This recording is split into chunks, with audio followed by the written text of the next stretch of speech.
ಓಂ ಶ್ರೀ ಗುರು ಬಸವಲಿಂಗಾಯ ನಮಃ. ಶರಣ ಬಂಧುಗಳೇ, ತಮ್ಮೆಲ್ಲರಿಗೂ ಶರಣು ಶರಣಾರ್ಥಿ. ಸರ್ವಜ್ಞ ಕವಿ ಹೇಳುವಂತೆ, ಕೊಟ್ಟದ್ದು ತನಗೆ ಬಚ್ಚಿಟ್ಟದ್ದು ಪರರಿಗೆ, ಕೊಟ್ಟಿದ್ದು ಕೆಟ್ಟಿತೆನಬೇಡ, ಅದು ಮುಂದೆ ಕಟ್ಟಿಹುದು ಬುತ್ತಿ ಸರ್ವಜ್ಞ. ಈ ಒಂದು ವಚನವನ್ನು ತಮ್ಮ ಬದುಕಿನಲ್ಲಿ ಅಕ್ಷರಶಃ ಅಳವಡಿಸಿಕೊಂಡು ಗುರು ಲಿಂಗ ಜಂಗಮಕ್ಕಾಗಿ ತನು ಮನ ಧನವನ್ನು ನಿವೇದಿಸಿರುವಂತಹ ಶರಣರು ಜಹೀರಾಬಾದಿನ ಶರಣ ಶಂಕರಪ್ಪ ಪಾಟೀಲ್ ಕುಸ್ನೂರವರು. ಅವರ ಜನ್ಮಸ್ಥಳ ಆಂಧ್ರ ಪ್ರದೇಶದ ರಾಯಕಲ್ ಮಂಡಲಿನ ಕುಸ್ನೂರು ಗ್ರಾಮ. ಅವರ ತಂದೆಯವರು ಕೃಷಿಕರು, ಭಕ್ತಿಜೀವಿಗಳು, ತಂದೆ ತಾಯಿಗಳು. ಅಂಥ ಒಂದು ಭಕ್ತಿಜೀವಿಗಳ ಸುಪುತ್ರರಾಗಿರ್ತಕ್ಕಂತಹ ಶಂಕರಪ್ಪ ಪಾಟೀಲ್ ಅವರು ಚಿಕ್ಕ ವಯಸ್ಸಿನಲ್ಲಿಯೇ ಪರಮಪೂಜ್ಯ ಲಿಂಗೈಕ್ಯ ಮಹಾಜಗದ್ಗುರು ಲಿಂಗಾನಂದ ಮಹಾಸ್ವಾಮೀಜಿಯವರು ಹಾಗೂ ಪರಮಪೂಜ್ಯ ಮಹಾಜಗದ್ಗುರು ಮಾತಾಜಿಯವರ ಪ್ರವಚನವನ್ನು ಕೇಳಿ ಬಸವ ತತ್ವದ ಮಾರ್ಗಕ್ಕೆ ಆಕರ್ಷಿತರಾದರು. ಬಸವ ಧರ್ಮ ಪೀಠದ ವತಿಯಿಂದ ವಿಶ್ವ ಕಲ್ಯಾಣ ಮಿಷನ್ ಬೆಂಗಳೂರು ಸಂಯುಕ್ತ ಆಶ್ರಯದಲ್ಲಿ ಈ ಒಂದು 25ನೆಯ ಶರಣಮೇಳದ ಬೆಳ್ಳಿ ಹಬ್ಬದ ಅಂಗವಾಗಿ ಪರಮಪೂಜ್ಯ ಮಹಾಜಗದ್ಗುರು ಮಾತೆ ಮಹಾದೇವಿಯವರ ಅಮೋಘವಾಣಿಯಿಂದ 25 ಪ್ರವಚನದ ಡಿವಿಡಿಗಳನ್ನು ಬಿಡುಗಡೆ ಮಾಡುವಂಥ ವಿಷಯ ತಿಳಿದು ಸ್ವಯಂ ಪ್ರೇರಣೆಯಿಂದ 20,000 ರೂಪಾಯಿ ಕಾಣಿಕೆಯನ್ನು ಕೊಟ್ಟು ಈ ಒಂದು ಡಿವಿಡಿಗೆ ಸಹಕರಿಸಿರ್ತಕ್ಕಂತಹ ಶರಣ ಶಂಕರಪ್ಪ ಪಾಟೀಲ್ ಅವರು ನಿರಂತರವಾಗಿ ಬಸವ ಧರ್ಮ ಪೀಠದ ಎಲ್ಲ ಯೋಜನೆಗಳಿಗಾಗಿ ದಾಸೋಹವನ್ನು ಮಾಡ್ತಾ ಇರ್ತಾರೆ. ಬಸವ ಮಹಾಮನೆಯ ಪ್ರೀತಿಯ ಮಕ್ಕಳಲ್ಲಿ ಶರಣ ಶಂಕರಪ್ಪ ಪಾಟೀಲ್ ಅವರು ಕೂಡ ಒಬ್ಬರು. ಶರಣೆ ಜಗದೇವಿ ಅವರ ಧರ್ಮಪತ್ನಿ, ಅವರಷ್ಟೇ ಭಕ್ತಿ ಶ್ರದ್ಧೆಯನ್ನು ಹೊಂದಿರತಕ್ಕಂಥವರು. ಅವರಿಗೆ 3 ಮಕ್ಕಳು, ಶರಣೆ ಮಹಾದೇವಿ ಮತ್ತು ಕುಮಾರಿ ವಚನಸುಧಾ ಹಾಗೂ ಒಬ್ಬ ಗಂಡು ಮಗ ಸಿದ್ಧಲಿಂಗ. ಮಹಾದೇವಿ ಈಗಾಗಲೇ ಮದುವೆ ಆಗಿದೆ. ಶರಣೆ ವಚನಸುಧಾ BDS ಓದ್ತಾ ಇದ್ದಾರೆ ಮತ್ತು ಮಗ ಸಿದ್ಧಲಿಂಗ ಇಂಜಿನಿಯರಿಂಗ್ ಓದ್ತಾ ಇದ್ದಾನೆ. ಮಕ್ಕಳು ಕೂಡ ಅಷ್ಟೇ ಒಳ್ಳೆ ಸಂಸ್ಕಾರವಂತರಾಗಿದ್ದಾರೆ. ವಿಶ್ವಗುರು ಬಸವಣ್ಣನವರ ಅಶ್ವಾರೂಢ ಪುತ್ಥಳಿಗಳನ್ನು 150ಕ್ಕೂ ಹೆಚ್ಚು ಪುತ್ಥಳಿಗಳನ್ನು ಸ್ಥಾಪಿಸಿದ್ದಾರೆ ಮತ್ತು 75 ರಾಷ್ಟ್ರೀಯ ಬಸವದಳಗಳ ಶಾಖೆಗಳನ್ನು ಸಂಘಟಿಸಿದ್ದಾರೆ ಮತ್ತು ಬಡ ಮಕ್ಕಳಿಗೆ ಮತ್ತು ವಿದ್ಯಾರ್ಥಿಗಳಿಗೆ ಸಹಾಯವನ್ನು ನಿರಂತರವಾಗಿ ಮಾಡ್ತಾ ಇರ್ತಾರೆ. ಬಸವ ಧರ್ಮ ಪೀಠದ ಅನಾಥಾಶ್ರಮಗಳಿಗೆ ಮಕ್ಕಳಿಗೋಸ್ಕರ ನಿರಂತರವಾಗಿ ತಮ್ಮ ದಾಸೋಹ ಸೇವೆಯನ್ನು, ಧನ ಸಹಾಯವನ್ನು ಮಾಡುತ್ತಲೇ ಬಂದಿದ್ದಾರೆ. ಶರಣರಂಥ ಶಂಕರಪ್ಪ ಪಾಟೀಲ್ ಅವರು ಗುರು ಲಿಂಗ ಜಂಗಮಕ್ಕಾಗಿ ತಮ್ಮನ್ನೇ ತಾವು ನಿವೇದಿಸಿಕೊಂಡು ಎಲೆಮರೆಯ ಕಾಯಿಯಂತೆ ದುಡಿಯುತ್ತಿರುವಂಥ ಒಬ್ಬ ಅಪ್ಪಟ ಬಸವ ಭಕ್ತರು, ನಿಷ್ಠಾವಂತ ಶರಣರು. ಅವರಿಗೂ ಅವರ ಕುಟುಂಬ ವರ್ಗದವರಿಗೂ ಮತ್ತು ಅವರ ಮಕ್ಕಳಿಗೆಲ್ಲರಿಗೂ ಕೂಡ ಸೃಷ್ಟಿಕರ್ತ ಲಿಂಗದೇವ ಧರ್ಮಗುರು ಬಸವಣ್ಣನವರು ಆಯುಷ್ಯ, ಆರೋಗ್ಯ, ಭಾಗ್ಯ ಇನ್ನೂ ಹೆಚ್ಚು ಶಕ್ತಿಯನ್ನು ದಯಪಾಲಿಸಲಿ ಅಂತ ತಿಳ್ಕೊಂಡು ನಾವು ಪ್ರಾರ್ಥಿಸ್ತೇವೆ.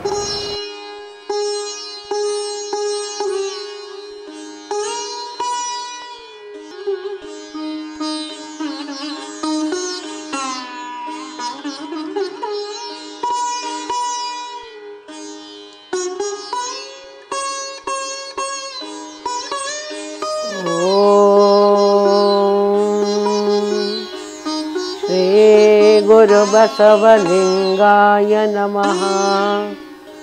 ಬಸವಂ ಪ್ರಣವಾಕಾರಂ ಬಸವಂ ಶರಣಾಗತ ರಕ್ಷಕ ವರಲೋಲಂ ಬಸವಂ ಜನ್ಮಕುಠಾರಂ ಬಸವಂ ನಮಾಮಿ ಶ್ರೀ ಗುರು ಬಸವೇಶಂ. ಸೃಷ್ಟಿಕರ್ತನೂ ಸರ್ವಶಕ್ತನೂ ಆದ ಲಿಂಗದೇವನನ್ನು ಹೃನ್ಮಂದಿರದಲ್ಲಿ ಸ್ಮರಿಸಿ, ಧರ್ಮಕರ್ತ ಮಂತ್ರಪುರುಷ ಗುರು ಬಸವಣ್ಣವರನ್ನು ಹೃದಯ ಕಮಲದಲ್ಲಿ ಧ್ಯಾನಿಸಿ, ಪರಮಪೂಜ್ಯರಾದ ಲಿಂಗೈಕ್ಯ ಮಹಾಜಗದ್ಗುರು ಲಿಂಗಾನಂದ ಅಪ್ಪಾಜಿಯವರನ್ನು ಮನದಲ್ಲಿ ನೆನೆದು ಇಲ್ಲಿ ಸಮಾವೇಶವಾಗಿರುವ ಎಲ್ಲ ಶರಣ ಬಂಧುಗಳೇ, ತಮ್ಮೆಲ್ಲರಿಗೂ ಶರಣು ಶರಣಾರ್ಥಿ.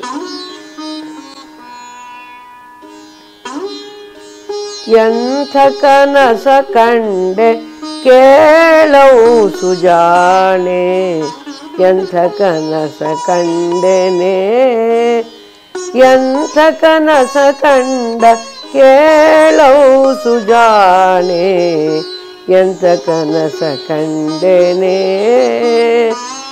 ಇಂತು ಕನಸು ಕಂಡು ಭ್ರಾಂತಿಗೊಂಡಿಗೇನೆ ಏಕಾಂತದಿ ತಿಳಿಯ ಬೇಳವು ದಯಾಳೆ ಎಂಥ ಕನಸ ಕಂಡೆ ಕೇಳವು ಸುಜಾಣೆ ಏಕಾಂತ ಮುನಿಸುಗೊಂಡನೆ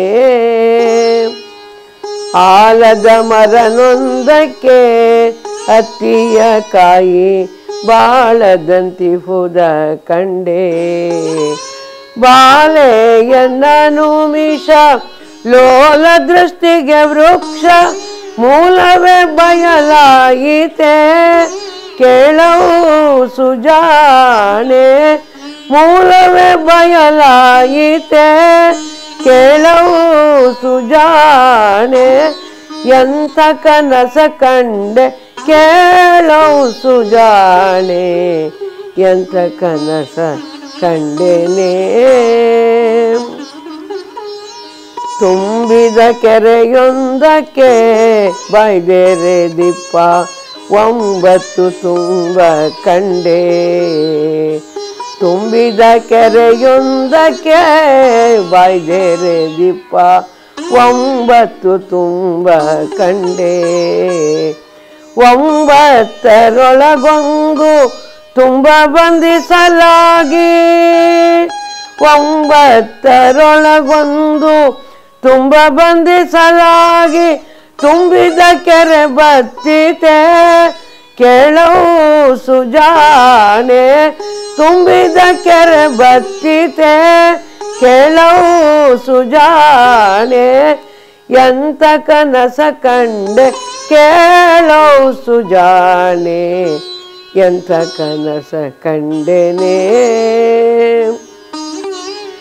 ಮಡದಿಯರೊಡನಿಲ್ಲದೆ ನಾನೊಬ್ಬಳೆ ಕೊಡ ನೀರ ತರುತ್ತಿದ್ದೇನೆ ನಡುವ ದಾರಿಗೆ ಹೊತ್ತ ಕೊಡವ ಒಗೆದು ನೀರ ನಡುವ ದಾರಿಗೆ ಹೊತ್ತ ಕೊಡವ ಒಗೆದು ನೀರ ಬಿಡದೆ ಹೊತ್ತರುತ್ತಿದ್ದೇನೆ ಕೇಳವು ಸುಜಾಣೆ ಎಂಥ ಕನಸ ಕಂಡೆ ಕೇಳವು ಸುಜಾಣೆ ಎಂಥ ಕನಸ ಕಂಡೆನೆ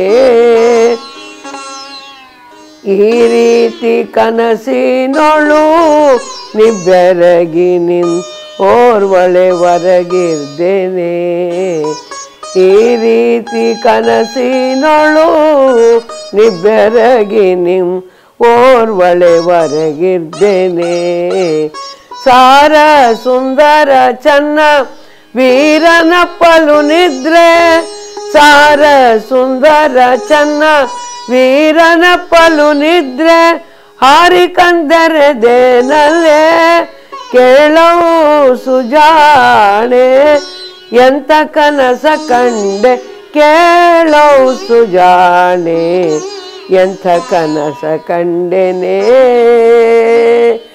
ಎಂಥ ಕನಸ ಕಂಡೆ ಕೇಳವು ಸುಜಾಣೆ ಎಂಥ ಕನಸ ಕಂಡೆನೆ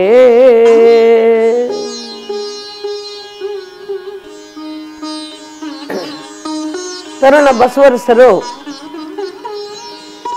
ನದಿಯ ದಂಡೆಯ ಮೇಲೆ ಕುಳಿತುಕೊಂಡು ಧ್ಯಾನಾಸಕ್ತರಾಗಿದ್ದಾರೆ. ಅಲ್ಲಿಗೆ ಓರ್ವ ಬಡಭಕ್ತರ ಗುಂಪು ಬರ್ತಾ ಇದೆ. ನದಿ ದಂಡೆ ಮೇಲೆ ಕುಳಿತುಕೊಂಡು ಅವರೆಲ್ಲರೂ ಕೂಡ ವಿಷಾದದ ಮಾತುಗಳನ್ನು ಆಡ್ತಾ ಇದ್ದಾರೆ. ಬಡವರಾಗಿ ಹುಟ್ಟಬಾರ್ದು, ಬಡವರಿಗೆ ದೇವರು ಕೂಡ ಲಭ್ಯ ಆಗೋದಿಲ್ಲ. ನೋಡಿ, ಇವತ್ತು ದೇವಸ್ಥಾನದಲ್ಲಿ ವಿಶೇಷ ಪೂಜೆಗಳಿವೆ. 1000 ವರಹಗಳ ಪೂಜೆ, ಸಹಸ್ರ ಕಮಲಗಳ ಪೂಜೆ, ಗೋಕಲ್ಪೋಕ್ತ ಪೂಜೆ, ಹೀಗೆ ಹಲವಾರು ಪೂಜೆಗಳಿಗೆ ಇಷ್ಟು ಅಂತ ಹೇಳಿ ಹಣವನ್ನು ನಿಶ್ಚಯಿಸಲಾಗಿದೆ. ನಮಗೆ ಹಾಗೆ ಹಣವನ್ನು ಕೊಟ್ಟು ಪೂಜೆಯನ್ನು ಮಾಡಿಸಲಿಕ್ಕೆ ಶಕ್ತಿ ಇಲ್ಲ. ಹೀಗಾಗಿ ದೇವರ ದರ್ಶನವೂ ಕೂಡ ನಮಗೆ ಇವತ್ತು ಲಭ್ಯ ಆಗಲ್ಲ ಅಂತ ಹೇಳಿ ಅವರು ಪರಿತಪಿಸ್ತಾ ಇದ್ದಾರೆ. ಈ ಮಾತುಗಳನ್ನು ಕೇಳಿಸ್ಕೊಂಡು ಬಸವಣ್ಣನವರು ಅವರನ್ನೆಲ್ಲ ಹತ್ರ ಕರೀತಾ ಇದ್ದಾರೆ. ನಾನು ಒಬ್ಬ ಪೂಜಾರಿಯೇ, ನನಗೂ ಕೂಡ ದೇವಸ್ಥಾನದ ಒಳಗಡೆ ಹೋಗುವಂಥ ಹಕ್ಕಿದೆ, ಬನ್ನಿ ನಿಮ್ಮನ್ನೆಲ್ಲ ಕರ್ಕೊಂಡೋಗಿ ನಾನು ದೇವರ ದರ್ಶನವನ್ನು ಮಾಡಿಸ್ತೀನಿ ಅಂತ ಹೇಳ್ತಾರೆ. ದೇವಾಲಯಗಳು ಒಂದು ರೀತಿಯ ಭೇದಗಳನ್ನು ನಿರ್ಮಾಣ ಮಾಡಿರುವ ಅಡ್ಡಗೋಡೆಗಳಾಗಿದ್ವು. ಭಕ್ತರು ಮತ್ತು ದೇವರ ನಡುವೆ ಪೂಜಾರಿ ಎನ್ನುವಂಥ ದಲ್ಲಾಳಿ ಒಂದು ವ್ಯಾಪಾರವನ್ನು ಮಾಡ್ತಾ ಇರ್ತಾನೆ. ದೇವರು ಆ ರೀತಿ ನಿರೀಕ್ಷೆ ಮಾಡದೇ ಇದ್ರೂ ಕೂಡ ಈ ಪೂಜಾರಿಗಳು ಮಧ್ಯದಲ್ಲಿ ಒಂದು ವ್ಯವಹಾರವನ್ನು ಮಾಡೋಕ್ಕೆ ಶುರು ಮಾಡಿರ್ತಾರೆ. ಪೂಜೆಯನ್ನು ಆದಾಯದ ಒಂದು ಮಾರ್ಗವಾಗಿ ಮಾಡಿಕೊಂಡು ಬಿಡ್ತಾರೆ. ಹೀಗಾಗಿ ಈ ಬಗ್ಗೆ ಬಸವಣ್ಣನವರು ಜಿಗುಪ್ಸೆ ತಾಳಿದ್ರು. ಪರಿಹಾರವನ್ನು ಕೂಡ ಹುಡುಕುವ ದಿಶೆಯಲ್ಲಿ ಈಗ ನಿರತರಾಗಿದ್ದಾರೆ. ಆ ಬಡಭಕ್ತರನ್ನೆಲ್ಲ ಕರೆದುಕೊಂಡು ಅವರು ದೇವಸ್ಥಾನದೊಳಗೆ ಹೋಗ್ತಾ ಇದ್ದಾರೆ. ದೇವಾಲಯದ ವನದಲ್ಲಿದ್ದಂಥ ಹೂಗಳನ್ನು ಆಯ್ದುಕೊಂಡು ಆ ಬಡಭಕ್ತರು ಎಲ್ಲರೂ ಕೂಡ ಗುಡಿ ಒಳಗೆ ಪ್ರವೇಶ ಮಾಡಿದ್ದಾರೆ. ಬಸವಣ್ಣನವರು ಪೂಜೆಯನ್ನು ಮಾಡಿಸ್ತಾ ಇದ್ದಾರೆ. ಮಂತ್ರ ಹೇಳಿ ಅಂತಾರೆ.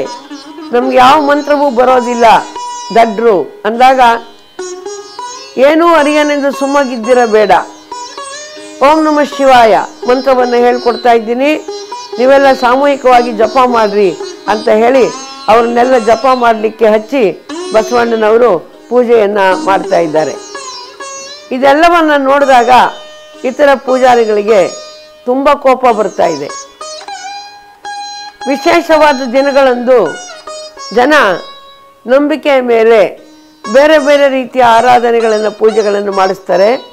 ಅದರಿಂದ ನಮಗೂ ಒಂದು 4 ಕಾಸು ಲಾಭ ಸಿಗ್ತಾ ಇರುತ್ತೆ. ಈತ ಬಂದು ನಮ್ಮ ಹೊಟ್ಟೆ ಹೊಡಿತಾ ಇದ್ದಾನೆ ಅಂತ ಹೇಳಿ ಅವ್ರಿಗೆ ತುಂಬ ಕೋಪ ಬಂದ್ಬಿಡ್ತಾ ಇದೆ. ಅವ್ರು ಹೇಳ್ತಾರೆ, ನೀನು ಶಾಸ್ತ್ರೋಕ್ತವಾದ ಪೂಜೆಯನ್ನು ಮಾಡ್ತಾ ಇಲ್ಲ, ಮಂತ್ರಗಳನ್ನು ಶಾಸ್ತ್ರೋಕ್ತವಾಗಿ ಹೇಳಿ ಪೂಜೆಯನ್ನು ಮಾಡ್ತಾ ಇಲ್ಲ ಅಂದಾಗ ಬಸವಣ್ಣವ್ರು ಹೇಳ್ತಾರೆ, ನಾವು ಒಲಿದು ಏನನ್ನ ಹಾಡ್ತೇವೋ ಅದೇ ಮಂತ್ರವಾಗ್ತಾ ಇದೆ. ಯಾಂತ್ರಿಕವಾಗಿ ಮಂತ್ರವನ್ನು ಉಚ್ಚಾರ ಮಾಡೋದ್ರಿಂದ ಅದು ಬರೀ ಶಬ್ದವಾಗ್ತದೆ, ಮಂತ್ರವಾಗೋದಿಲ್ಲ. ಅದೇ ಭಕ್ತಿಯಿಂದ ಶ್ರದ್ಧೆಯಿಂದ ನಾವು ಏನನ್ನ ನುಡಿತೀವೋ ಅದು ದೇವರಿಗೆ ಮಂತ್ರವಾಗ್ತಾ ಇದೆ ಅಂತ ಹೇಳ್ತಾ ಇದ್ದಾರೆ. ಹೇಳಿದಾಗ ಅವರೆಲ್ಲರೂ ಕೂಡಿ ನೀನು ನಮ್ಮ ಹೊಟ್ಟೆಪಾಡಿಗೆ ಧಕ್ಕೆ ತರುವಂಥವನಾಗಿದ್ದೀಯಾ ಅಂತ ಹೇಳಿ ಬಸವಣ್ಣವ್ರ ಮೇಲೆ ಹಲ್ಲೆ ಮಾಡ್ತಾ ಇದ್ದಾರೆ. ಪೂಜಾರಿಗಳು, ಉಳಿದ ಪೂಜಾರಿಗಳು ಹಲ್ಲೆ ಮಾಡ್ತಾ ಇದ್ದಾರೆ. ನೀನು ಶಾಸ್ತ್ರೋಕ್ತವಲ್ಲದ ಪೂಜೆಯನ್ನು ಮಾಡ್ತೀಯ, ಇದು ದೇವರಿಗೆ ಮೆಚ್ಚುಗೆ ಆಗೋದಿಲ್ಲ ಅಂತ ಹೇಳ್ತಾ ಇದ್ದಾರೆ. ಆ ಸಂದರ್ಭದಲ್ಲಿ ಒಂದು ಮಹಾಧ್ವನಿ ಉಂಟಾಗ್ತಾ ಇದೆ. ಅಶರೀರವಾಣಿ ಆಗ್ತಾ ಇದೆ, ಆಕಾಶವಾಣಿ ಆಗ್ತಾ ಇದೆ ಏನ್ರಿ. ಆ ಧ್ವನಿ ಹೇಳ್ತಾ ಇದೆ, ನೀವು ಮಾಡಿದ ಪೂಜೆ ಪುಸಿ, ಬಸವಣ್ಣ ಮಾಡಿದ ಪೂಜೆಯೇ ದಿಟ. ನೋಡಿ, ನೀವು ಮಾಡಿದ ಪೂಜೆ ಪುಸಿ, ಬಸವಣ್ಣ ಮಾಡಿದ ಪೂಜೆಯೇ ದಿಟ. ಈ ರೀತಿಯಾಗಿ ಸಂಗಮೇಶ್ವರನ ಒಂದು ವಾಣಿ ಆಗ್ತಾ ಇದೆ. ಆ ವಾಣಿಯನ್ನು ಕೇಳ್ತಾ ಇದ್ದಾಗ ಎಲ್ಲರೂ ಸ್ತಬ್ಧರಾಗಿ ನಿಂತ್ಕೊಂಡ್ಬಿಡ್ತಾ ಇದ್ದಾರೆ. ಸ್ತಬ್ಧರಾಗಿ ನಿಂತ್ಕೊಳ್ತಾ ಇದ್ದಾರೆ. ಬಸವಣ್ಣನವರು ಆನಂದ ಪರವಶರಾಗ್ತಾ ಇದ್ದಾರೆ. ದೇವಾ, ನೀನು ನನಗೆ ಅನುಗ್ರಹಿಸಿದೆ, ನನ್ನ ಮೇಲೆ ಕರುಣೆಯನ್ನು ತೋರಿದೆ ಅಂತ ಹೇಳಿ ಆನಂದ ಪರವಶರಾಗಿ ನಮಸ್ಕಾರವನ್ನು ಮಾಡ್ತಾ ಇದ್ದಾರೆ. ಈ ಒಂದು ಘಟನೆ ಬಸವಣ್ಣ ಬಸವರಸರು ಸಂಗಮೇಶ್ವರನನ್ನೇ ನುಡಿಸಿಬಿಟ್ರಂತೆ, ದೇವರನ್ನೇ ಮಾತಾಡಿಸ್ಬಿಟ್ರಂತೆ ಅನ್ನುವಂಥ ಸುದ್ದಿ ಕಾಳ್ಗಿಚ್ಚಿನಂತೆ ಎಲ್ಲ ಕಡೆಯಲ್ಲಿ ಹಬ್ಬುತ್ತಾ ಇದೆ. ಗುರು ಜಾತವೇದ ಮುನಿಗಳು ಕೇಳಿ ಸಂತೋಷ ಪಡ್ತಾ ಇದ್ದಾರೆ. ನಂತರ ಈ ಸುದ್ದಿ ಬಹಳ ದೂರದವರೆಗೂ ಹೋಗ್ತಾ ಇದೆ. ಇದು ಬಿಜ್ಜಳ ಮಹಾರಾಜನ ಕಿವಿಯನ್ನು ತಲುಪ್ತಾ ಇದೆ. ಬಿಜ್ಜಳ ಮಹಾರಾಜನ ಕಿವಿಯನ್ನು ತಲುಪಿದಾಗ ಆತ ಅಮಾತ್ಯರಾದಂಥ ಬಲದೇವ ಮಂತ್ರಿಗಳನ್ನು ಕರೆದು ಹೇಳ್ತಾ ಇದ್ದಾನೆ, ಇದೇನು ಒಂದು ಹೊಸ ಸುದ್ದಿಯನ್ನು ಕೇಳಿದ್ವಲ್ಲ ಬಲದೇವರಸರೇ. ಕೂಡಲ ಸಂಗಮ ಕ್ಷೇತ್ರದಲ್ಲಿ ಓರ್ವ ತರುಣ ಸಂಗಮೇಶ್ವರನನ್ನೇ ಮಾತನಾಡಿಸಿಬಿಟ್ನಂತೆ. ಆ ತರುಣ ಯಾರಿರಬೇಕು ನೋಡಿ, ಹೋಗಿ ಅವನನ್ನು ಕರೆದುಕೊಂಡು ಬರಲಿಕ್ಕೆ ಸಾಧ್ಯ ಆದರೆ ಬಹಳ ಒಳ್ಳೆಯದು, ನಮ್ಮ ಆಸ್ಥಾನದಲ್ಲಿ ಒಂದು ಕೆಲಸವನ್ನು ಕೊಡೋಣ ಅಂತ ಹೇಳ್ತಾ ಇದ್ದಾರೆ. ಹೇಳಿದಾಗ ಬಲದೇವ ಮಂತ್ರಿಗಳು ಆಗಲಿ ನೋಡೋಣ, ನಾನು ಈ ಬಗ್ಗೆ ಎಲ್ಲ ಕುಲಂಕಷವಾದಂಥ ಒಂದು ಸತ್ಯ ಚಿತ್ರಣವನ್ನು ತರಿಸ್ಕೊಳ್ತಾ ಇದ್ದೀನಿ ಮಹಾಪ್ರಭು ಅಂತ ಹೇಳ್ತಾ ಇದ್ದಾರೆ. ನಂತರ ಬಲದೇವ ಮಂತ್ರಿಗಳು ಕೂಡಲ ಸಂಗಮದತ್ತ ತಮ್ಮ ಮಗಳನ್ನು ಆಕೆಯ ಗೆಳತಿಯರನ್ನು ಕರೆದುಕೊಂಡು ಪ್ರಯಾಣ ಮಾಡ್ತಾ ಇದ್ದಾರೆ. ಯಾಕೆ ಅಂದರೆ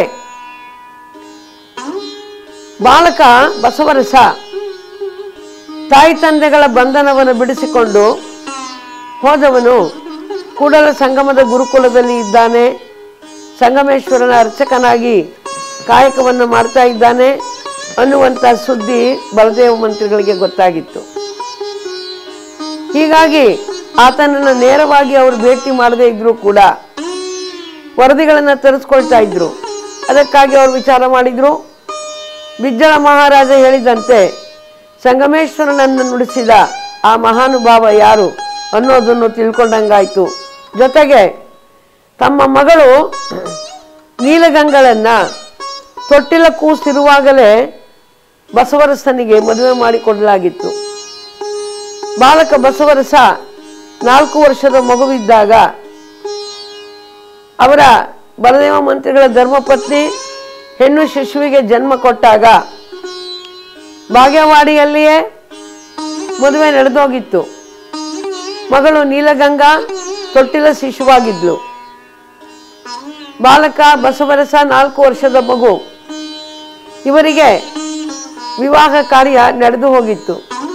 ಹೀಗಾಗಿ ಆ ಅಳಿಯ ಯಾರು, ಹಾಗೆ ಅವನನ್ನು ಭೇಟಿ ಮಾಡಿಸಿ ಮುಂದೆ ಮದುವೆಗೆ ವ್ಯವಸ್ಥೆಯನ್ನು ಮಾಡಬಹುದಲ್ಲ ಅಂತ ತಿಳಿದುಕೊಂಡು ಬಲದೇವ ಮಂತ್ರಿಗಳು ವಿಚಾರ ಮಾಡಿ ಹಾಗೆ ಗುರುಗಳ ದರ್ಶನವನ್ನು ಕೂಡ ಪಡೆದುಕೊಂಡಂಗಾಗುತ್ತೆ, ಸಂಗಮೇಶ್ವರನ ದರ್ಶನವನ್ನು ಪಡ್ಕೊಂಡಂಗಾಗುತ್ತೆ ಅಂತ ಹೇಳಿ ತಾವು ಕೂಡಲ ಸಂಗಮಕ್ಕೆ ಹೊರಡ್ತಾ ಇದ್ದಾರೆ. ಕೂಡಲ ಸಂಗಮಕ್ಕೆ ಬಂದಿದ್ದಾರೆ, ಗುರುಗಳ ದರ್ಶನವನ್ನು ಪಡೆದುಕೊಂಡಿದ್ದಾರೆ. ಆಗ ಅವರು ಹೇಳ್ತಾ ಇದ್ದಾರೆ, ಗುರುಗಳೇ, ಸಂಗಮೇಶ್ವರನನ್ನೇ ನುಡಿಸಿದಂಥ ಆ ತರುಣ ಒಟು ಯಾರು? ಪ್ರಭು ಬಿಜ್ಜಳ ಅವರು ಈ ಬಗ್ಗೆ ವಿವರಗಳನ್ನು ತಿಳಿದುಕೊಂಡು ಬರಲಿಕ್ಕೋಸ್ಕರ ನನಗೆ ತಿಳಿಸಿದ್ದಾರೆ ಅಂದಾಗ ಬಲದೇವ ಮಂತ್ರಿಗಳು ಹೇಳ್ತಾ ಇದ್ದಾರೆ, ಆತ ಬೇರೆ ಯಾರೂ ಅಲ್ಲ ಬಲದೇವರಸರೇ, ನಿಮ್ಮ ಸೋದರಳಿಯ, ನಿಮ್ಮ ಸೋದರಿ ಮಾದಲಾಂಬಿಕೆಯ ಮಗ ಬಸವರಸ ಅಂತ ಹೇಳ್ತಾ ಇದ್ದಾರೆ. ಆಗ ಬಲದೇವ ಮಂತ್ರಿಗಳಿಗೆ ರೋಮಾಂಚನ ಉಂಟಾಗ್ತಾ ಇದೆ. ಹೌದೇ, ನನ್ನ ಅಳಿಯ ಅಂಥ ಪ್ರತಿಭಾವಂತನೇ, ನಾನು ಆತ ತುಂಟ ಉದ್ದಟ ತಾಯಿ ತಂದೆಯರ ಮಾತನ್ನು ಕೇಳದೆ ಮನೆ ಬಿಟ್ಟು ಹೋದವನು ಅಂತೇಳಿ ಮನಸ್ಸಿಗೆ ಬಹಳ ಬೇಜಾರು ಮಾಡಿಕೊಂಡಿದ್ದೆ. ಇಲ್ಲ, ಆತ ತುಂಟನಲ್ಲ, ಹಠಮಾರಿಯಲ್ಲ, ದಿಟ್ಟ ವಿಚಾರವಾದಿ, ಸತ್ಯದ ಪ್ರತಿಪಾದಕ, ದೇವರ ಸೃಷ್ಟಿಯಲ್ಲಿ ಒಂದು ಅಪರೂಪದ ಮಾನವ ಅಂದಾಗ ಬಲದೇವ ಮಂತ್ರಿಗಳಿಗೆ ಬಹಳ ಸಂತೋಷ ಅನ್ನಿಸ್ತಾ ಇದೆ.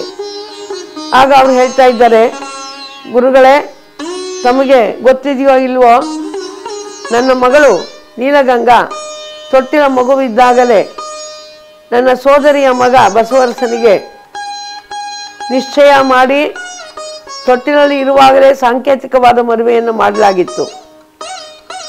ಅವನ ನೆನಪಿನಲ್ಲಿಯೇ ನನ್ನ ಮಗಳು ದೊಡ್ಡವಳಾಗಿ ಬರ್ತಾ ಇದ್ದಾಳೆ. ಆದ್ದರಿಂದ ಈಗ ಅಧಿಕೃತವಾದ ವಿವಾಹವನ್ನು ಮಾಡಿ ಅವರನ್ನು ಒಂದುಗೂಡಿಸಬೇಕಾಗಿದೆ ಅಂದಾಗ ಬಲದೇವ ಮಂತ್ರಿಗಳ ಮಾತಿಗೆ ಜಾತವೇದ ಮುನಿಗಳು ಆಶ್ಚರ್ಯ ಪಡ್ತಾರೆ ಮತ್ತು ಆನಂದವನ್ನು ಪಡ್ತಾ ಇದ್ದಾರೆ. ಬಸವರಸನಿಗೆ ಹೇಳಿ ಕಳಿಸ್ತಾ ಇದ್ದಾರೆ, ನದಿಯ ದಂಡೆಯ ಮೇಲೆ ಧ್ಯಾನಾಸಕ್ತನಾಗಿ ಕುಳಿತುಕೊಂಡಂತ ಬಸವರಸ ಆಗಮಿಸ್ತಾ ಇದ್ದಾರೆ. ಆಗಮಿಸಿದಂತ ಒಟ್ಟು ಬಸವರಸ ಗುರುಗಳಿಗೆ ನಮಸ್ಕಾರವನ್ನು ಮಾಡಿ ಬಲದೇವ ಮಂತ್ರಿಗಳಿಗೆ ನಮಸ್ಕರಿಸ್ತಾ ಇದ್ದಾನೆ. ಆಗ ಬಲದೇವ ಮಂತ್ರಿಗಳು ಹೇಳ್ತಾ ಇದ್ದಾರೆ, ಬಸವರಸರೇ, ನೀವು ತುಂಬಾ ಪ್ರತಿಭಾವಂತರು, ಉತ್ತಮವಾದ ವಾಗ್ಮಿಗಳು, ಜ್ಞಾನಿಗಳು, ಅಂತ ಹೇಳಿ ಗುರುಗಳು ನಿಮ್ಮ ಪರಿಚಯವನ್ನು ಮಾಡಿಕೊಟ್ಟಿದ್ದಾರೆ ಅಂತ ಹೇಳ್ತಾ ಇದ್ದಾರೆ. ಆಗ ಬಸವರಸರು ಹೇಳ್ತಾ ಇದ್ದಾರೆ, ಮಾತಿನಲ್ಲಿ ಶ್ರೋತೃ ಸುಖವ ನುಡಿಯಬಹುದಲ್ಲದೆ ಮಾಡುವ ಸತ್ಕ್ರಿಯೆಯಿಂದ ಭಕ್ತನು ಎನಿಸಲು ಬಾರದು. ಮಾತಿನಲ್ಲಿ ಶ್ರೋತೃ ಸುಖವ ನುಡಿಯಬಹುದಲ್ಲದೆ ಮಾಡುವ ಸತ್ಕ್ರಿಯೆಯಿಂದ ಭಕ್ತನು ಎನಿಸಲು ಬಾರದು.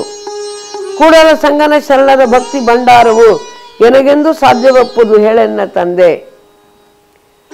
ನೋಡಿ, ಇನ್ನೊಬ್ಬರ ಕಿವಿಗೆ ಇಂಪಾಗುವಂಥ ರೀತಿಯಲ್ಲಿ ಮಾತುಗಳನ್ನು ಆಡಬಹುದು. ಆದರೆ ಅವೆಲ್ಲವನ್ನ ಆ ಮಾತುಗಳನ್ನು ಅನುಷ್ಠಾನ ಮಾಡುವುದು ಎಷ್ಟು ಕಷ್ಟ. ಅದಕ್ಕಾಗಿ ನನಗೆ ಎಂದು ಅವೆಲ್ಲ ಆದರ್ಶಗಳನ್ನು ಅನುಷ್ಠಾನ ಮಾಡಲಿಕ್ಕೆ ಸಹಾಯ ಆಗ್ತದೋ, ಎಂದು ನನಗೆ ಸಾಧ್ಯವಾಗುತ್ತೋ ಅನ್ನುವಂಥ ಒಂದು ಆಕಾಂಕ್ಷೆಯನ್ನು ನಾನು ಹೊಂದಿದ್ದೇನೆ. ಗುರುಗಳು ಹೇಳ್ತಾ ಇದ್ದಾರೆ, ಬಸವರಸ ಬಲದೇವ ಮಂತ್ರಿಗಳು ಚಾಲುಕ್ಯ ರಾಜ್ಯದಲ್ಲಿ ಬಿಜ್ಜಳ ಮಹಾಮಂಡಲೇಶ್ವರನ ಅಧೀನದಲ್ಲಿ ಪ್ರಧಾನ ಅಮರ್ತ್ಯರಾಗಿದ್ದಾರೆ. ಆ ಸಂಬಂಧವಂಗಿರಲಿ, ಇವರು ನಿನಗೆ ಸೋದರ ಮಾವ, ಹೆಣ್ಣು ಕೊಡುವಂತ ಮಾವ ಕೂಡ ಅಂದಾಗ ಬಸವರಸ ಹೇಳ್ತಾ ಇದ್ದಾರೆ, ಗುರುಗಳೇ, ನನಗೀಗ ಯಾರೂ ಬಂಧುಗಳು ಇಲ್ಲ, ನೀವೇ ನನ್ನ ಬಂಧುಗಳು. ಆರಾಧ್ಯ ಪ್ರಾಣಲಿಂಗವೆಂದರಿದು ಪುನರ್ಜಾತನಾದ ಬಳಿಕ ಸಂಸಾರ ಬಂಧುಗಳು ಎನ್ನವರೆಂದರೆ ನಂಟು ಭಕ್ತಿ ನಾಯಕ ನರಕ ಕೂಡಲ ಸಂಗಮ ದೇವ. ನಾನು ಪ್ರಾಣಲಿಂಗವನ್ನೇ ಆತ್ಮಲಿಂಗವನ್ನೇ ಆರಾಧ್ಯ ಎಂದು ತಿಳಿದುಕೊಂಡು ಗುರುವಿನ ಕೈಯಲ್ಲಿ ಶೈವ ದೀಕ್ಷೆಯನ್ನು ಪಡೆದುಕೊಂಡು ಗುರುವೇ ನನ್ನ ತಾಯಿ ತಂದೆ ಬಂಧು ಬಳಗ ಅಂತ ಹೇಳಿ ನಂಬಿದ ಮೇಲೆ ಈಗ ನನ್ನ ರಕ್ತ ಸಂಬಂಧವನ್ನ ಸಂಸಾರ ಬಂಧುಗಳನ್ನು ನನ್ನವರು ಅಂತ ನಾನು ಭಾವಿಸಿದ್ರೆ ಅದು ತಾತ್ವಿಕವಾಗಿ ತಪ್ಪಾಗೋದಿಲ್ವೇ ಗುರುಗಳೇ? ನಂಟು ಭಕ್ತಿ ನಾಯಕ ನರಕ. ರಕ್ತ ಸಂಬಂಧ ದೇಹ ಸಂಬಂಧಿ, ಭಕ್ತಿ ಸಂಬಂಧ ಆತ್ಮ ಸಂಬಂಧಿ. ಆದ್ದರಿಂದ ನನ್ನದೇನಿದ್ರು ಭಕ್ತಿ ಸಂಬಂಧವೇ ವಿನಃ ರಕ್ತ ಸಂಬಂಧವಲ್ಲ. ಮದುವೆ ಆದಂಥ ಕನ್ಯೆ ಗಂಡನ ಮನೆಯನ್ನೇ ತನ್ನ ಮನೆ ಅಂತ ಹೇಗೆ ಭಾವಿಸ್ಕೋತಾಳೋ ಹಾಗೆ ಗುರುಕುಲವೇ ನನ್ನ ಮನೆ, ನೀವೇ ನನ್ನ ತಾಯಿ ತಂದೆ ಅಂತ ನಾನು ಭಾವಿಸ್ಕೊಂಡಿದ್ದೇನೆ. ಇಲ್ಲಪ್ಪ, ನಿನ್ನನ್ನು ಅವರು ವಿಶೇಷವಾಗಿ ಕಾಣಲಿಕ್ಕೆ ಇಷ್ಟಪಟ್ಟಿದ್ದಾರೆ. ಬಾಲ್ಯದಲ್ಲೇ ನಿನ್ನ ವಿವಾಹವೂ ಕೂಡ ನಡೆದು ಹೋಗಿದೆಯಂತೆ, ನಿನಗೆ ಅದು ಗೊತ್ತಿಲ್ಲ. ಅವರ ಮಗಳು ನೀಲಗಂಗಾ ತೊಟ್ಟಿಲ ಕೂಸಿರುವಾಗಲೇ ನಿನಗೆ ಕೊಟ್ಟು ಮದುವೆಯನ್ನ ಮಾಡಲಾಗಿದೆಯಂತೆ ಅಂದಾಗ ಬಸವರಸರು ಹೇಳ್ತಾ ಇದ್ದಾರೆ, ಅಂದೇಕೆ ಬಾರರು ನೀರಿಗೆ ನೇಣಿಗೆ ಹೊರಗಾದಂದು ಸಮಯಾಚಾರಕ್ಕೆ ಒಳಗಾದಂದು ಪರುಷ ಮುಟ್ಟಲು ಕಬ್ಬಿನ ಸುವರ್ಣವಾಯಿತು ಬಳಿಕ ಬಂಧುಗಳುಂಟೆ ಕೂಡಲ ಸಂಗಮ ದೇವ. ಗುರುಗಳೇ, ನಾನು ನೀರು ಮತ್ತು ಯಜ್ಞೋಪವೀತ ಇವೆರಡಕ್ಕೂ ಕೂಡ ಹೊರಗಾಗಿ ನನ್ನ ತಾಯಿ ತಂದೆ ಬಂಧು ಬಳಗವನ್ನು ಬಿಟ್ಟು ನಾನು ಬಂದೆ. ಅಂದಿನಿಂದ ಇಂದಿನವರೆಗೆ ಬರದೇ ಇರುವವರು ಇವತ್ತು ಸಂಬಂಧವನ್ನು ಯಾಕೆ ಹೇಳಿಕೊಳ್ಬೇಕು? ನಾನೀಗ ಶೈವ ದೀಕ್ಷೆಯನ್ನು ಪಡೆದುಕೊಂಡಿದ್ದೇನೆ, ಪರುಷ ಮುಟ್ಟಿದ ಕಬ್ಬಿಣವಾಗಿದ್ದೇನೆ ಅಂದಾಗ ನನಗೆ ಇನ್ನ ಪೂರ್ವಾಶ್ರಮದ ಯಾವ ಬಂಧುಗಳು ಕೂಡ ಸಂಬಂಧವಿಲ್ಲ.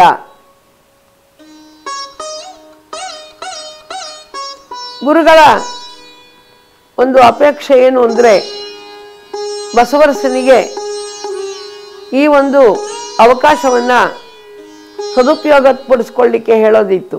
ಹೀಗಾಗಿ ನಿನಗೆ ಕೆಲವೊಂದು ಮಾತುಗಳನ್ನು ಹೇಳಬೇಕಾಗಿದೆ ಬಾ ಅಂತ ಹೇಳಿ ವೈಯಕ್ತಿಕವಾಗಿ ಕರೆದುಕೊಂಡು ಹೋಗ್ತಾ ಇದ್ದಾರೆ. ಹೇಳ್ತಾ ಇದ್ದಾರೆ, ಬಲದೇವ ಮಂತ್ರಿಗಳೆಂಬ ಸಜ್ಜನರನ್ನ ಮಾವನವರನ್ನಾಗಿ ಮಾಡಿಕೊಂಡು ನೀಲಗಂಗಾಂಬಿಕೆಯನ್ನು ಕೈ ಹಿಡಿದು ನೀನು ಗೃಹಸ್ಥ ಜೀವನವನ್ನು ಸ್ವೀಕಾರ ಮಾಡು, ನಿನಗೆ ಒಂದು ಗೌರವ ಸ್ಥಾನವೂ ಕೂಡ ಸಿಕ್ಕೋದಿದೆ ಅಂದಾಗ ಬಸವಣ್ಣವರು ಹೇಳ್ತಾ ಇದ್ದಾರೆ, ನಾನು ಸನ್ಯಾಸಿಯಾಗಿ ಇಡೀ ನನ್ನ ಜೀವನವನ್ನು ಧರ್ಮಕ್ಕಾಗಿ ಸಮಾಜ ಸುಧಾರಣೆಗಾಗಿ ಮೀಸಲಿಡಬೇಕು ಅಂತ ಹೇಳಿ ಮಾಡಿದ್ದೇನೆ. ಆದ್ದರಿಂದ ಸಾಧನೆಗೆ ಅದು ಒಳ್ಳೆಯದು. ಈಜಾಡುವಾಗ ಒಬ್ಬ ವ್ಯಕ್ತಿ ಏಕಾಂಗಿಯಾಗಿ ಈಜಾಡೋದು ಸುಲಭ, ಕಾಲಿಗೆ ಒಂದು ಭಾರವನ್ನು ಕಟ್ಟಿಕೊಂಡು ಈಜಾಡೋದು ಬಹಳ ಕಷ್ಟ. ಅದಕ್ಕಾಗಿ ನಾನು ವೈಯಕ್ತಿಕವಾಗಿ ಸಾಧನೆಯನ್ನು ಮಾಡಬೇಕು, ಸನ್ಯಾಸಿ ಆಗಬೇಕು ಅಂತ ಹೇಳಿ ಮಾಡಿದ್ದೇನೆ ಅಂತ ಹೇಳ್ತಾ ಇದ್ದಾರೆ. ನಿಜ, ಭಾರವಾದ ವಸ್ತುವನ್ನು ಕಟ್ಟಿಕೊಂಡು ಹೋದರೆ ಮುಳುಗ್ತಾರೆ. ಒಂದು ವೇಳೆ ಈಜುಕಾಯಿ ಆದರೆ, ಕಟ್ಟಿಕೊಂಡಿದ್ದು ಒಣಗಿದ ಸೋರೆಕಾಯಿ ಆದರೆ ಆಗ ಅದು ಮುಳುಗಿಸುವುದಿಲ್ಲ, ಇನ್ನೂ ತೇಲಿಸುತ್ತೆ ಮತ್ತು ಈಜಾಡಲಿಕ್ಕೆ ನೆರವಾಗ್ತಾ ಇದೆ. ಅದಕ್ಕಾಗಿ ನೀನು ಕೆಲವೊಂದು ಆದರ್ಶಗಳನ್ನು ಇಟ್ಕೋಬೇಕು. ಒಂದು ಉನ್ನತವಾದಂಥ ಸ್ಥಾನಮಾನವನ್ನು, ಪದವಿಯನ್ನು ನೀನು ಪಡಿಬೇಕು ಅಂತ ನನಗೆ ಆಸೆ. ಬಸವರಸರು ಹೇಳ್ತಾ ಇದ್ದಾರೆ, ಗುರುಗಳೇ, ಬ್ರಹ್ಮ ಪದವಿಯನ್ನು ಅಲ್ಲೇ, ವಿಷ್ಣು ಪದವಿಯನ್ನು ಅಲ್ಲೇ, ರುದ್ರ ಪದವಿಯನ್ನು ಅಲ್ಲೇ, ನಾನು ಮತ್ತಾವ ಪದವಿಯನ್ನು ಒಲ್ಲೆನಯ್ಯ. ನಿಮ್ಮ ಸದ್ಭಕ್ತರ ಪಾದವನ್ನರಿದಿಪ್ಪ ಮಹಾಪದವಿಯನ್ನೇ ಕರುಣಿಸು ಕೂಡಲ ಸಂಗಮ ದೇವ. ಗುರುಗಳೇ, ನನಗೆ ಬ್ರಹ್ಮ ಪದವಿ ಬೇಡ, ವಿಷ್ಣು ಪದವಿ ಬೇಡ, ರುದ್ರ ಪದವಿ ಬೇಡ, ಬೇರೆ ಯಾವ ಪದವಿಗಳು ಬೇಡ. ಗುರುಕುಲದಲ್ಲಿ ಇದ್ದುಕೊಂಡು ನಿಮ್ಮ ಸೇವೆಯನ್ನು ಮಾಡಿಕೊಳ್ತಾ ನನ್ನ ಕೈಲಾದಷ್ಟು ಧರ್ಮ ಜಾಗೃತಿಯ ಕಾರ್ಯವನ್ನು ಮಾಡಬೇಕು ಅನ್ನೋದೇ ನನ್ನ ಅಪೇಕ್ಷೆ ಅಂತ ಹೇಳ್ತಾ ಇದ್ದಾರೆ. ನಿಜ ಬಸವರಸ, ನಿನಗೆ ಯಾವ ಪದವಿಯ ಮೋಹವೂ ಕೂಡ ಇಲ್ಲ. ಆದರೆ ಪದವಿ ಎನ್ನುವಂಥದ್ದು ಸಮಾಜ ಸೇವೆಗೆ ಸಿಕ್ಕುವಂಥ ಒಂದು ಅವಕಾಶ. ಒಬ್ಬ ಗೌಡನಿಗೆ ತನ್ನ ಊರಿನ ಸೇವೆಯನ್ನು ಮಾಡಲಿಕ್ಕೆ ಅವಕಾಶ ಸಿಗುತ್ತೆ. ಒಬ್ಬ ಸಾಮಂತನಿಗೆ ತನ್ನ ದೇಶದ ಸೇವೆಯನ್ನು ಮಾಡಲಿಕ್ಕೆ ಅವಕಾಶ ಸಿಗುತ್ತೆ. ಒಬ್ಬ ಚಕ್ರವರ್ತಿಗೆ ತನ್ನ ರಾಷ್ಟ್ರದ ಸೇವೆಯನ್ನು ಮಾಡಲಿಕ್ಕೆ ಒಂದು ಅವಕಾಶ ಸಿಗುತ್ತೆ. ಹಾಗೆ ಒಂದು ಉನ್ನತವಾದ ಪದವಿಯಲ್ಲಿ ಇದ್ದರೆ ಆಗ ಮನುಷ್ಯ ಅದನ್ನು ಬಳಸಿಕೊಂಡು ಸಾಕಷ್ಟು ರೀತಿಯ ಜಾಗೃತಿಯನ್ನು ಮಾಡಬಹುದು. ಮತ್ತು ನನ್ನ ವೈಯಕ್ತಿಕ ಸೇವೆಯನ್ನು ಮಾಡುವಂಥವರು ಸಾಕಷ್ಟು ಜನ ಸಿಗ್ತಾರಪ್ಪ. ಆದರೆ ನಿನ್ನಂಥ ಪ್ರತಿಭಾವಂತ ಗುರುಕುಲದಂಥ ಸೀಮಿತವಾದಂಥ ಸ್ಥಾನದಲ್ಲಿ ಇರೋದು ಬೇಡ. ಏಕೆಂದರೆ ಗುರುಕುಲದಲ್ಲಿ ಸುಧಾರಣೆಯನ್ನು ಮಾಡಲಿಕ್ಕೆ ಅವಕಾಶ ಇರಲ್ಲ, ಅವಶ್ಯಕತೆಯೂ ಇಲ್ಲ. ಏಕೆಂದರೆ ಗುರುಕುಲದಲ್ಲಿ ಇರುವಂಥವರು ಯಾರು ಜಾತಿ ಭೇದವನ್ನು ಮಾಡೋದಿಲ್ಲ, ವರ್ಗ ಭೇದ ವರ್ಣ ಭೇದವನ್ನು ಮಾಡೋದಿಲ್ಲ. ಅವೆಲ್ಲ ಇರೋದು ಸಮಾಜದಲ್ಲಿ. ಅಂದಾಗ ನೀನು ಸಮಾಜವನ್ನು ತಿದ್ದಬೇಕು ಅನ್ನುವವನು ಸಮಾಜದಲ್ಲಿ ಇದ್ದು ತಿದ್ದಬೇಕೇ ಹೊರತು ಸಮಾಜವನ್ನು ಬಿಟ್ಟು ತಿದ್ದಲಿಕ್ಕಾಗತ್ತೆ? ವಿಚಾರ ಮಾಡು. ಸಣ್ಣ ಮೀನಿಗಾದರೆ ಒಂದು ಚಿಕ್ಕ ಬಾವಿ ಆದರೆ ಸಾಕು. ದೊಡ್ಡದಾದಂಥ ಮೀನು ತಿಮಿಂಗಲದಂಥದಕ್ಕೆ ಸಣ್ಣದಾದಂಥ ಬಾವಿ ಸಾಕಾಗಲ್ಲ. ಹಾಗೆ ಗುರುಕುಲ ಸೀಮಿತವಾದ ಸ್ಥಳ. ನಿನ್ನ ಪ್ರತಿಭೆಗೆ ಇಲ್ಲಿ ಅವಕಾಶವಿಲ್ಲ. ನೀನು ಸಾಮಾಜಿಕ ಜಾಗೃತಿಯನ್ನು ಮಾಡಬೇಕು ಅಂತಲೇ ಇದ್ದರೆ ಸಮಾಜದಲ್ಲಿ ನಿಂತು ಆ ಕಾರ್ಯವನ್ನು ಮಾಡಬೇಕಾಗ್ತಾ ಇದೆ. ಆದ್ದರಿಂದ ಯಾಕಂದರೆ ಈಗ ನೋಡಿ, ಅರವಿಂದಾಶ್ರಮಕ್ಕೆ ಗೋಕಾಕ್ ಅವರು ಹೋಗ್ತಾ ಇದ್ರು, ಸಿಂಪಿ ಲಿಂಗಣ್ಣವರು ಹೋಗ್ತಾ ಇದ್ರು. ನಿಜ, ಅರವಿಂದಾಶ್ರಮದಲ್ಲಿ ಹೋದಾಗ ಅವರಿಗೆ ಯಾವ ಭೇದಗಳು ಇರಲ್ಲ, ಜಾತಿ ಭೇದ ಇಲ್ಲ, ವರ್ಗ ಭೇದ ವರ್ಣ ಭೇದ ಇಲ್ಲ. ಆದರೆ ಮನೆಗೆ ಬರ್ತಿದ್ದಂತೆಯೇ ಅವರು ಅವ್ರ ಜನಾಂಗದಲ್ಲಿ ಮದುವೆ ಮಾಡ್ತಾರೆ, ಇವರು ಜಾತಿಯಲ್ಲಿ ಮದುವೆ ಮಾಡ್ತಾರೆ. ಅಲ್ಲಿ ಜಾತಿ ಭೇದವಾಗಲಿ, ವರ್ಗ ಭೇದವಾಗಲಿ, ವರ್ಣ ಭೇದವಾಗಲಿ ಅಳಿದಿರೋದಿಲ್ಲ. ಬಸವಣ್ಣವರ ಉದ್ದೇಶ ಈ ಎಲ್ಲ ಭೇದಗಳನ್ನು ಅಳಿಸುವಂಥದ್ದಾಗಿತ್ತು. ಅದಕ್ಕೋಸ್ಕರ ನೀನು ಗೃಹಸ್ಥ ಜೀವನದಲ್ಲಿ ಇದ್ದುಕೊಂಡು ಕೂಡ ಸಾಧಿಸ್ಬೋದು ಅನ್ನುವಂಥ ಒಂದು ವಿಶಾಲವಾದ ಮಾರ್ಗವನ್ನು ಜಗತ್ತಿಗೆ ತೋರಿಸಿಕೊಡು. ನಿನ್ನಿಂದ ಬಹಳ ದೊಡ್ಡ ಉಪಕಾರ ಸಮಾಜಕ್ಕೆ ಆಗಬೇಕಾಗಿದೆ. ನಾನು ನನ್ನ ಸೇವೆಗಾಗಿ ನೀನು ಉಳಿ ಅನ್ನುವಂಥ ಸ್ವಾರ್ಥವನ್ನು ನಾನು ಪ್ರದರ್ಶಿಸೋದಿಲ್ಲ. ನಿನ್ನ ಪ್ರಗತಿಪರ ವಿಚಾರಗಳಿಂದ ಹೊಸ ಸಮಾಜವನ್ನು ಕಟ್ಟುವ ಕಾರ್ಯವನ್ನು ನೀನು ಮಾಡಬೇಕಾಗಿದೆ. ಅದಕ್ಕಾಗಿ ಹೊರಗಡೆ ಜಗತ್ತಿಗೆ ನೀನು ಹೋಗಲೇಬೇಕು. ಈಗ ನಿನಗೆ ಒಂದು ಒಳ್ಳೆಯ ಅವಕಾಶ ಬಂದಿದೆ. ಬಲದೇವ ಮಂತ್ರಿಗಳು ಆ ಅವಕಾಶವನ್ನು ಕಲ್ಪಿಸಿ ಕೊಡ್ತಾ ಇದ್ದಾರೆ ಅಂತ ಹೇಳ್ತಾ ಇದ್ದಾರೆ ಗುರುಗಳು. ಬಸವರಸನಿಗೆ ಸಂದಿಗ್ಧವಾಗ್ತಾ ಇದೆ. ಒಂದು ವೇಳೆ ಕೇವಲ ವಿವಾಹವಾಗುವಂದ್ರೆ ತಿರಸ್ಕರಿಸ್ಬೋದಾಗಿತ್ತು. ಹಾಗನ್ನದೆ ಇದರಿಂದ ನಿನ್ನ ಪ್ರತಿಭೆಗೆ ಅವಕಾಶ ಸಿಗುತ್ತೆ, ನೀನು ಮಾಡಬೇಕಾದಂಥ ಜಾಗೃತಿಗೆ ಅವಕಾಶ ಸಿಗುತ್ತೆ ಅಂತ ಹೇಳ್ತಾ ಇದ್ದಾರೆ. ಇವೆಲ್ಲ ಒಂದು ರೀತಿಯ ಪ್ರಲೋಭನೆಗಳೇ, ಟೆಂಪ್ಟೇಷನ್ಸೇ ಅಂತ ತಿಳ್ಕೊಂಡು ಒಂದು ಸ್ವಲ್ಪ ಮನಸ್ಸು ಒಯ್ದಾಡ್ತಾ ಇದೆ. ಆಗ ಬಸವರಸ ನಾಗಲಾಂಬಿಕೆಯ ಅಭಿಪ್ರಾಯವನ್ನು ಕೂಡ ಕೇಳ್ತಾ ಇದ್ದಾರೆ. ಅಕ್ಕ, ಗುರುಗಳು ನನ್ನನ್ನು ವಿವಾಹವಾಗಲಿಕ್ಕೋಸ್ಕರ ಸಲಹೆ ಕೊಡ್ತಾ ಇದ್ದಾರೆ. ನನ್ನ ಮನಸ್ಸು ಇದರಿಂದ ತುಂಬ ವಿಷಾದಕ್ಕೊಳಗಾಗಿದೆ. ಏಕೆ ಹೀಗೆ ಎಲ್ಲರನ್ನೂ ಸಂಸಾರ ಬಂಧನದಲ್ಲಿ ದೂಡಲಿಕ್ಕೆ ಇಷ್ಟಪಡ್ತಾ ಇದ್ದಾರೆ?